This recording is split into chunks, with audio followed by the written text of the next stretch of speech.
were just convicted on all 10 counts of their federal trial.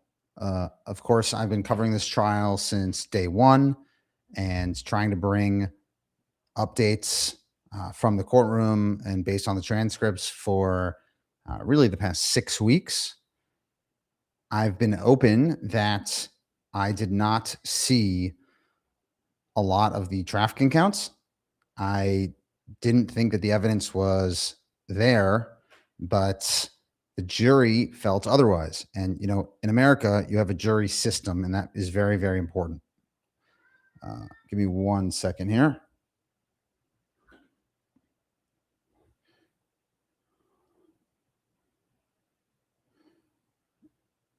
Um,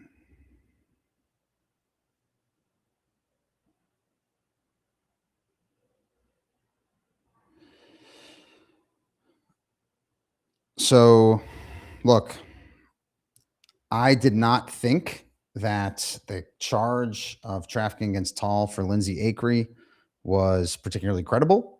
I didn't think that many of these charges were proven beyond a reasonable doubt, but I'm not sitting in the jury room. I am not, uh, I have access to different evidence based on being able to read the transcripts and see what's being said between lawyers and the government and the court. Different perspective. For example, the arguments, the docket between what's admissible and what's not. And 1 second.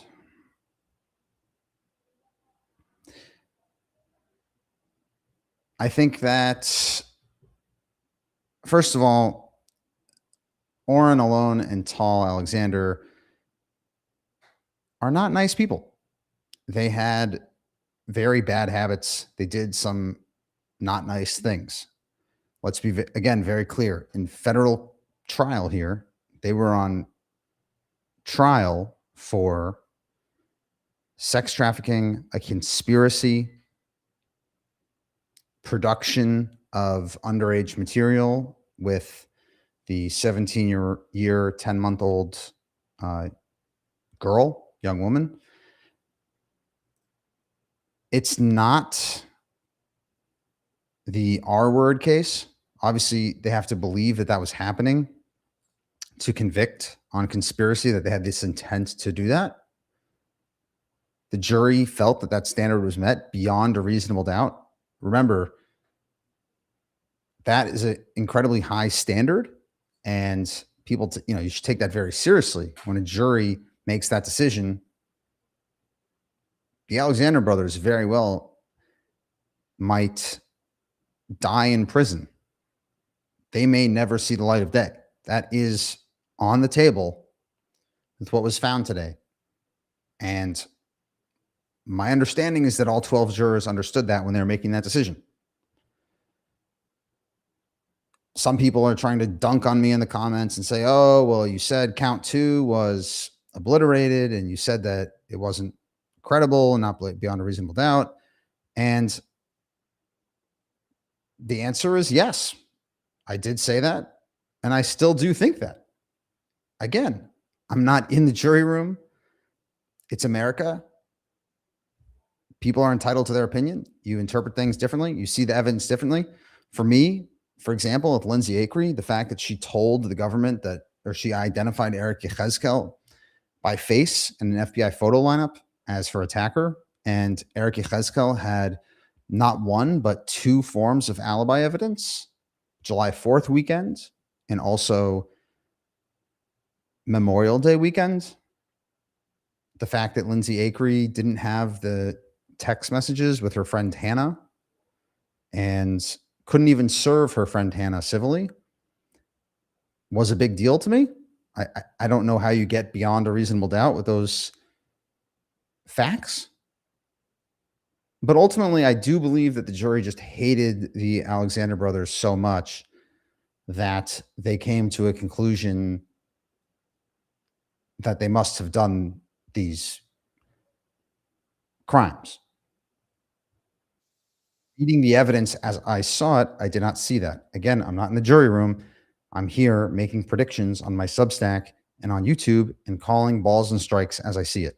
So for those trying to dunk on me, have your day, have fun, but ultimately I made calls based on what I saw and what I thought and where I thought the evidence led.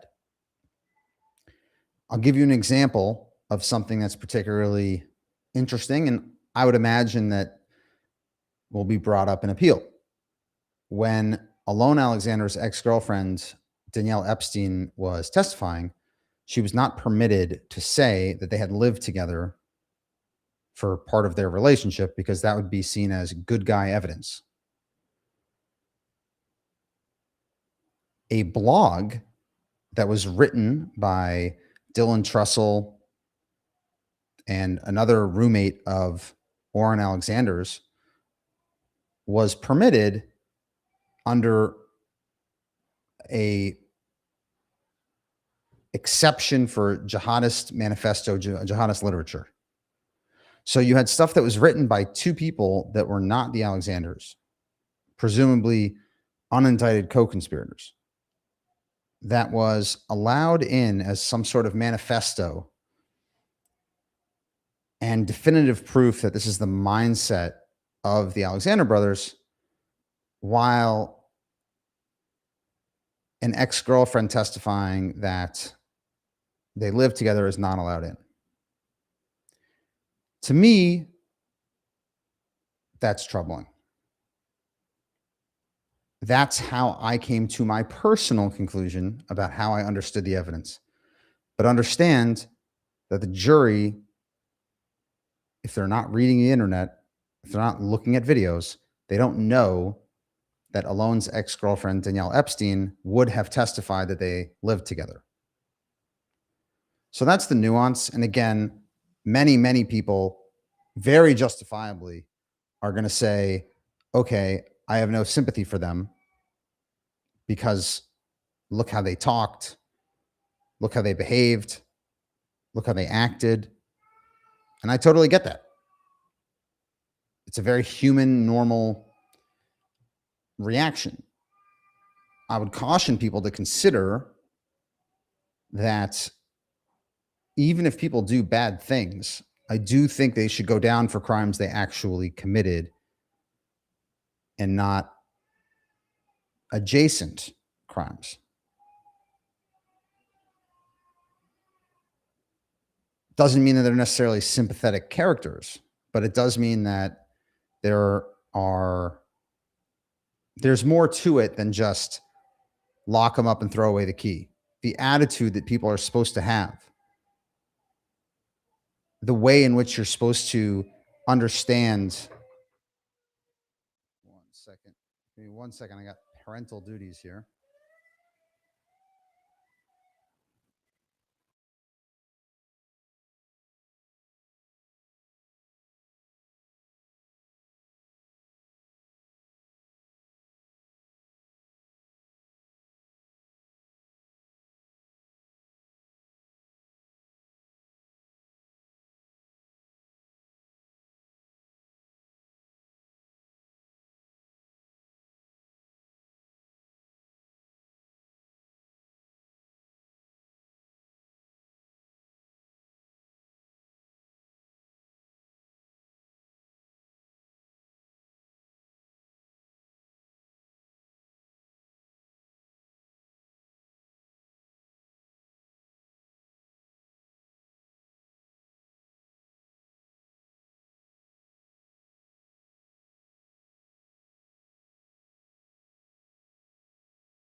So we're back here. Look, at the end of the day, I do think that there are a lot of issues on appeal, but again, just addressing the dunking and everything like that, bring it on. That's fine. If anyone wants to actually discuss the transcript or specific things, be more than happy to do so. I do think that it is also important to think of everyone involved. That's court has found victims, that is the families, the wives of the Alexander brothers, children of Alexander brothers, family. Um, I do think that the entire case is very sad. You see potential that has been uh, thrown away. And I think people should take a moment just to think about that human aspect of it. I think that's a deeply important thing that can't be ignored. Um, additionally, it'll be interesting to see what the defense says. Reached out to their camp, see if anyone's available to come on and talk, but just wanted to put a few things out here and have a discussion on exactly what they went down for. And it'll be interesting to see what happens now with sentencing. Sentencing's in August. Imagine there's going to be a lot of people speaking up and going to be giving testimony. Civil lawsuits. Someone mentioned the civil lawsuits. The stuff with the civil lawsuits is going to probably increase. You're going to have a lot of people speaking up. One of the civil attorneys represented 11 people, 11 alleged victims, some of whom I guess are no longer alleged. I have to really look at how you're supposed to address that, but it's going to be very interesting to see how that plays out. I'll be back in probably about an hour with more stuff. Someone here says the judge single-handedly steered the jury in this direction. I do think that the judge was very prejudicial in this sense. For example, one of the questions today was if someone entices one individual to go to a trip and that person brings a friend and SA or the R word is alleged from that, is that considered enticement of the second individual? And the judge ruled yes. Is that what the statute actually says? I think that's going to be a pretty big appellate issue.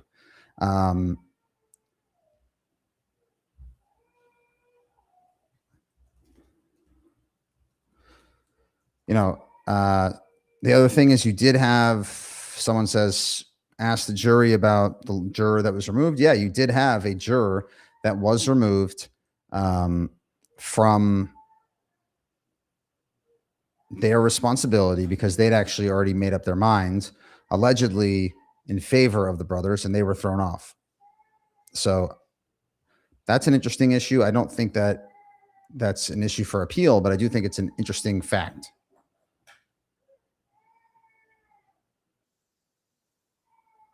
So that's, it's a lot of very interesting things here.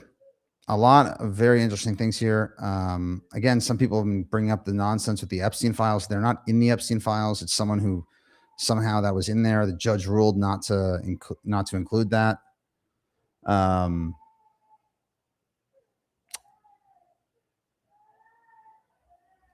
Look, it will be interesting. I believe that they're not allowed to. I don't think they can even file an appeal in August. Defense allowed to present good guy evidence, while government was allowed to bring any and everything part of the prosecution. That's a very valid question. And again, you can have these questions without the morons from the Me Too movement screaming at you that you don't believe all women or you don't believe testimony. You can have individual testimony that is believable. You can have individual testimony that's not believable, and you can evaluate it on its merits. And that's what it is.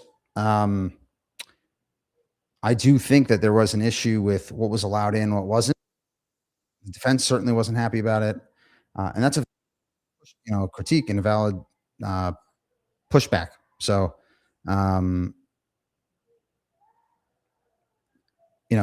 who knows exactly.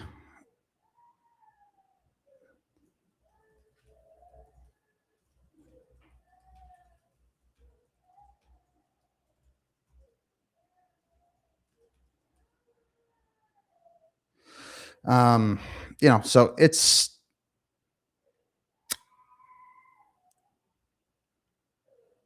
a lot to try to unpack here. Again, I'm trying to stay away from the insane, crazy narratives. I'm not really interested in things that were outside the scope of this trial. Uh, they were not on trial if they're good or bad people. They're not on trial about whether or not they were ethical in business or not ethical in business. There's a lot of things, a lot of issues, and uh, I don't think they would ignore that. So, just in terms of what was actually brought up, um, whoever says they don't have sympathy for these people clearly haven't followed the case and haven't seen the lack of evidence. Um, I would say that it's very hard to defend yourself from 2008 on a blog that you didn't write that was run by your roommates. That is very hard to defend. I'm not really sure how you mount a defense against that. They were deeply misogynistic and inappropriate. So that's where a lot of people would lack sympathy. I think that one should be able to separate out from, in the judicial process, having a fair shake at it, and individual conduct, whether or not someone's a good person, a nice person, bad person, whatever it might be. I would say, criminal conduct and how someone acts interpersonally could be two different things. The next question, which to me is an obvious one, is what is going to happen with the unindicted co-conspirators? Are those people going to face justice? Ido Berniker was in the video with Oren Alexander and that 17-year-old woman. Will Ido Berniker charges? Eric Yechezkel. Eric Yechezkel has two alibis, but Tal Alexander was found guilty of this crime. Will Eric Yechezkel face charges? Will Julian Cohen face charges? Will David Rebello face charges?